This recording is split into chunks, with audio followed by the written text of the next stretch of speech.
What's up, guys? Welcome back to my channel. Thank you for joining me once again. Today I have some curry coconut seafood fried rice. Yes, it is a mouthful.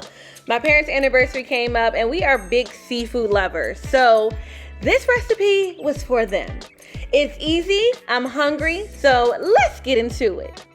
So first things first, let's get these lobsters popping. I have two 4.5-ounce lobster tails. Now I wanted to make sure I had enough. I'm doing this for servings of 4, but I definitely had leftovers. This was enough to feed myself, my brother, my mom, my dad.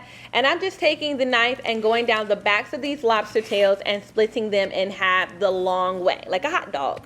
I want to make sure that the flesh is open so that I can really get that delicious coconut curry flavor in there. Please be careful when you are cracking these lobster tails. They are not necessarily the easiest, especially when you're using your mama's knife set that she done had for about 15 years. And then go ahead and set those aside. So now that the lobster tails are all cut in half the long ways, I'm going to add the skewers in. So I learned this from my cousin's YouTube page, where you add in a skewer and that prevents your lobster tails from curling over. So oftentimes you'll see that when you boil lobster or put it into a seafood pot or a seafood boil, they tend to curl up. And I don't want these to curl up. Like, that looks really weird to me and uncomfortable for the lobster, although it's dead. But I want to make sure these are remaining straight. Also so that I can make sure that it really gets all of this delicious coconut curry broth that we're about to set these bad boys in. First things first, for this lobster, I have in a pot just about a tablespoon of olive oil, and to that I'm going to add in a full can of coconut milk. Be sure to use the full fat, not the light coconut milk, and don't get coconut cream. Coconut cream is going to be too thick, and we want this to still be like a nice loose consistency. To that, I'm going to add in just a few sprigs of green onion. I am using the greenest portion, not the white portion, and I had some extra from the top, so I just added those little bits in. In addition to that, I'm going to add in just like a little pinch of some fresh white onion. I like how this really gives a fresh flavor along with the green onion. It gives you a little bit of sweetness, where the green onion gives you like a nice pungent flavor. And of course, the main ingredient is the the curry powder. You want to add in about a tablespoon to a tablespoon and a half of the curry powder. I happen to be using a Jamaican curry powder because I did not have any Thai curry powder at home at my mother's house. So when I used that, that was totally fine. Add in some salt and some pepper, and you want this to come to a nice rolling boil, and then it's time to add in your lobster tails.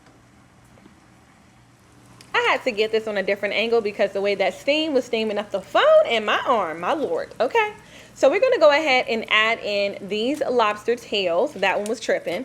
And I went ahead and cut down the skewers so that they could fit into the pot.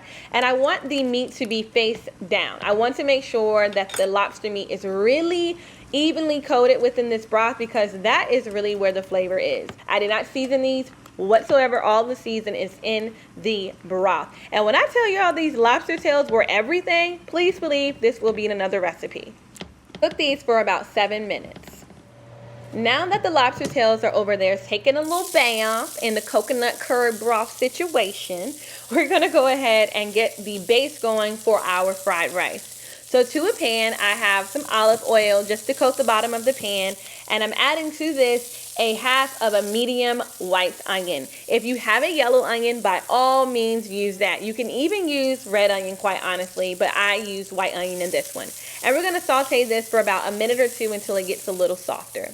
Once your onions are soft, you're going to go ahead and add in 2 Serrano chili peppers. Now, it was hot, okay? My mom was mad at me for making this so dang on hot. So please use the peppers sparingly or omit them completely if you don't want any heat, or you can use the jalapeno. Like, a way to omit how spicy something is by removing the seeds. Y'all know me by now. I like stuff spicy, so the seeds, the skin, the whole shebang, they went into the pan. Act accordingly. Next up, we're going to add in some more of the curry powder. Now, I like to put the curry powder in once those vegetables have started to soften, because I want that coconut curry powder, I keep calling it coconut, that curry powder to really get into the peppers and the onions. So I'm just going to saute that through the pan, and I want to get like a little toastiness on that curry powder. So toast that around your pan for about 5 minutes or so until your peppers and your onions are softer and more translucent. Now that my onions and peppers have gotten all flavorful from the curry, I'm going to add in some freshly minced garlic. Yes, freshly, not canned, okay? This is about 4 cloves of fresh garlic. And I noticed that my pan was getting a little dry, so I did go ahead and add in a little bit of olive oil. You can, of course, add some butter, like y'all gonna see I just did. Yep, I did it. Because I wanted to make sure that I had enough liquid in the pan to saute up my seafood.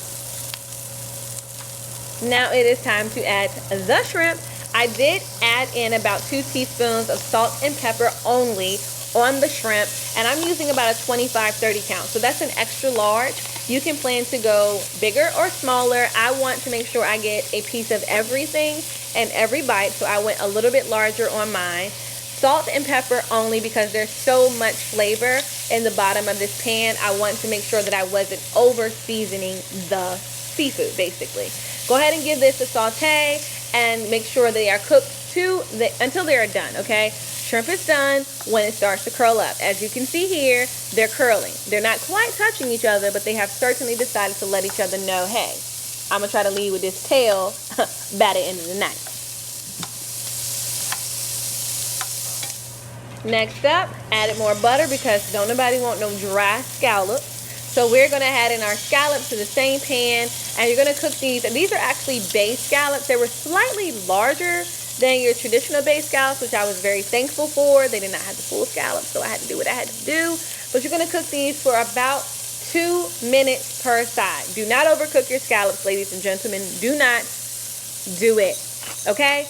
To the scallops, same thing. I actually just added pepper to these and a little dash of garlic powder. Just a little dash. Once your scallops are done or ready to be flipped, they're not done yet. This is what they should look like. Give them a turn and cook those for another 2 minutes on the other side and remove these bad boys from the pan. Now that all of the seafood is out of the pan, it is time to prepare le rice. So to this pan, I have added in 1 tablespoon of butter. I have not cleaned this pan whatsoever because I want all of that goodness. I just whisked up 2 eggs all together, no salt, no pepper, no nothing, and I threw these in the pan. Why? Because you cannot make fried rice without an egg. Judge your mother, judge me, but that's how I feel like fried rice should be cooked, okay? And I'm just scraping up all of these bits and these pieces of delicious, crispy flavor.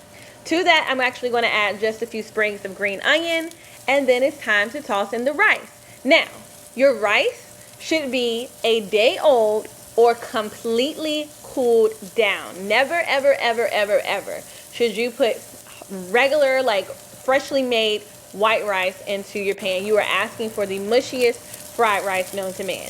As you can see, even with the rice that I have already cooled, I'm still breaking it up so that it's not super clumped together. Now, a piece or 2 here clumped together is fine, but you do not want a whole batch of clumped up like fried rice. That's gross. Okay, so once the rice is nice and broken up, you want to go ahead and give that a stir. Make sure you get all of the egg and the green onions and the flavors and all that good stuff in there, and then it's time to season. Now, you know you can't have no fried rice without some soy sauce. Now, my mother did not have any business having regular soy sauce in the house. I keep only low sodium soy sauce, but she only had regular, so I will be sure to include the proper measurements down below. Go ahead and add in some soy sauce. Make sure that is mixed all up into the fried rice. We just added plain fried rice, okay? Or excuse me, plain white rice. So naturally, we need to season it with some salt and some pepper. Off camera, I did go ahead and add in some additional chili garlic sauce. I can't help myself, y'all. I cannot help myself. I like things hot. But here's the kicker. We're going to use some of that delicious coconut curry broth from the lobster that we cooked, we're gonna add some of that in there. Yes, why not? This is coconut curry fried rice, ladies and gentlemen. That's what this is. So go ahead and add in a couple of dollops of that. And you want to go ahead and give this a nice stir. Make sure that all of these delicious flavors are mixed in evenly, but that your fried rice is not too soggy. So add a little bit at a time. So off camera, I went ahead and added in that curried, peppers and onions that we had before, and a nice good handful of fresh green onion. To this, I'm going to add in all of that delicious seafood that we made earlier. And the most important part is getting ready to come up, and you know what that is? That is to plate and to eat this deliciousness. When I tell you all that this fried rice is packed with so much flavor, like we were literally sucking on the lobster tails to see if there was some additional meat in there. I'm just saying. Thank you so much, as always, for joining me, Sierra P. I hope you enjoyed this recipe, and until next time, I'll see you soon.